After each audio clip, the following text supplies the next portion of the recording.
এই বাড়িটা তো বড় বাড়ি, মাত্র 300 টাকা ইলেকট্রিক বিল। তাই দেখছি আবার ঘরে এসি লাগিয়ে রেখেছে। ये सब क्या देखना पड़ रहा है। কেউ আছেন? तेरा तो गेम बजाना पड़ेगा। কে? হ্যাঁ বলুন। तो चलिए शुरू करते हैं। এই আপনাদের এত বড় বাড়ি আর আপনাদের নাকি ইলেকট্রিক বিল আসছে 300 টাকা মাত্র। ওই যে দেখতে পাচ্ছি ঘরে এসি অব্দি লাগিয়ে রেখেছেন। এটা চিটিং বাজির তো একটা লিমিট থাকে নাকি? বিদ্যুৎ কি হুকিং করে চালাচ্ছেন? আরে দাদা, চুপি চুপি আপনাকে একটা কথা বলি শুনুন। আমাদের ঘরে যে ভাগা বক্সটা দেখছেন, ওই এসির বক্সটা, ওটা কালকে ভাগার থেকে 100 টাকা দিয়ে কিনে এনে লাগিয়েছি, যাতে প্রতিবেশীদের দেখলে জ্বলে যায়।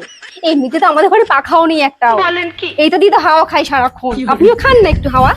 খান খান। ये क्या हो गया? कैसे कैसे लोग रहते हैं यार।